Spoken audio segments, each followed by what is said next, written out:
Assalamualaikum warahmatullahi wabarakatuh. Apa kabar teman-teman semua?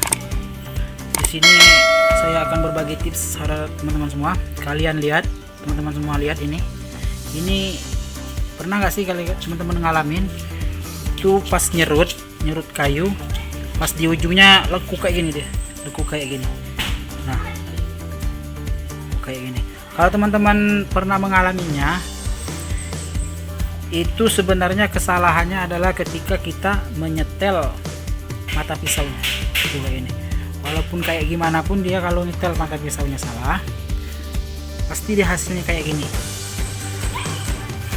Baiklah, saya akan berbagi tutorial atau tips bagaimana cara menyetel mata pisau planer supaya bagus dan tidak seperti ini lagi.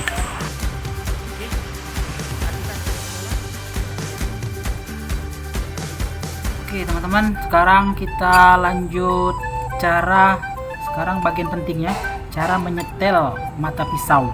Cara menyetel mata pisaunya supaya dia tidak kelong seperti tadi ya, di ujungnya itu tidak kelong seperti tadi. Yang pertama, kenapa dia bisa kelong kayak gitu? Pastinya dia kelong kayak gitu posisi dudukan depan ini dia lebih rendah daripada yang belakang, maka dia pasti akan terjadi kelong seperti tadi. Maka ketika kita nyurut itu harus posisi depan ini dia harus lebih tinggi daripada dudukan yang belakang ini.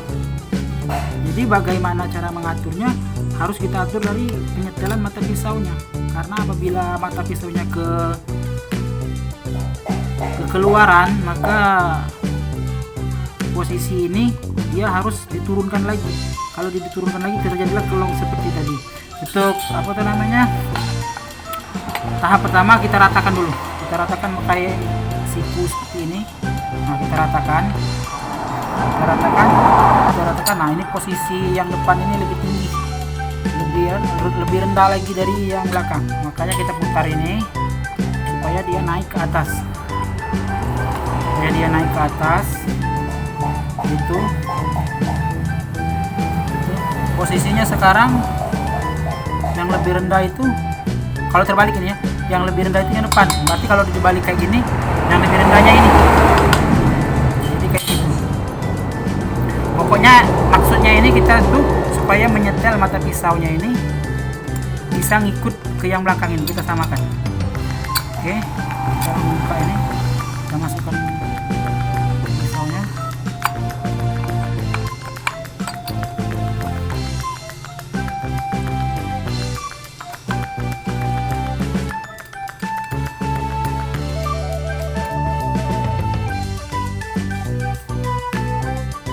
Langsung pasang baut tengahnya.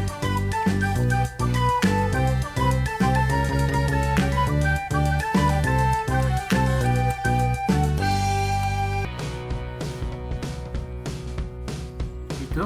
Nah, ketika kita masang bautnya ini jangan terlalu kencang. Jangan terlalu kencang dulu. Biasa aja. Habis.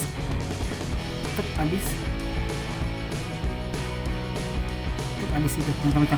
Gunanya apa? Gunanya ketika kita menyetelnya kayak gini, tuh,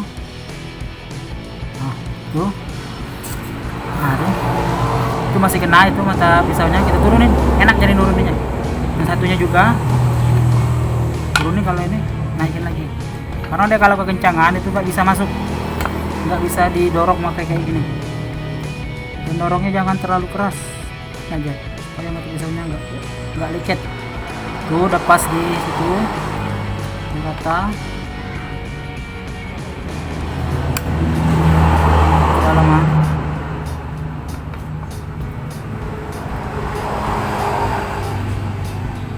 itu udah rata, benar sama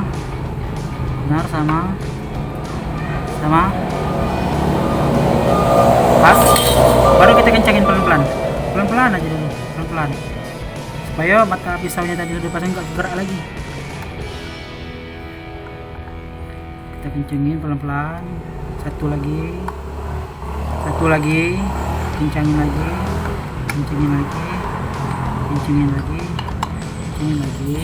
Baru terakhir pas dia udah ngunci, kita kencangin betul.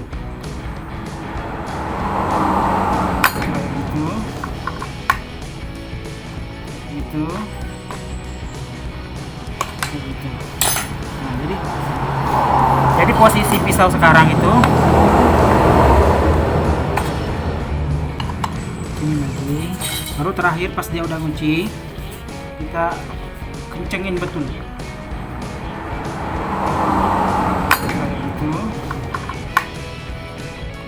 Itu nah, jadi posisi pisau sekarang itu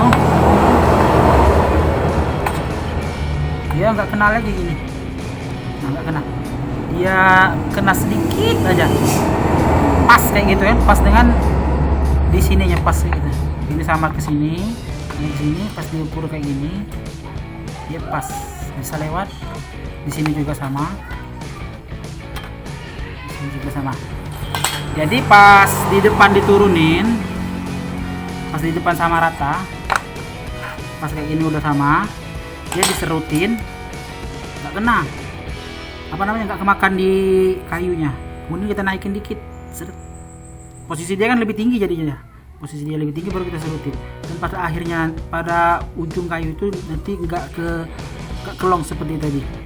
Jadi sekarang kita pasang satunya lagi, tapi saya potong aja videonya. Kita langsung lanjut ke penyerutan.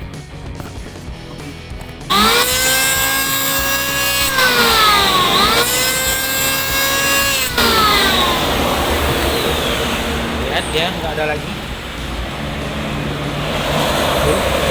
Nggak ada lagi seperti kelong-kelong seperti itu pas di akhir ini. Nah, itu ya. Keren sekali, mulus, bagus. Nggak ada. Bagus kan, rata semua. Nah, itulah teman-teman tips atau tutorial dari saya. Semoga teman-teman semua suka, dan untuk hasil kerja yang lebih bagus, yang pastinya perlu jam terbang yang lebih lama lagi. Artiannya perlu sering-sering latihan. Oke, itu saja, terima kasih dari saya. Assalamualaikum warahmatullahi wabarakatuh.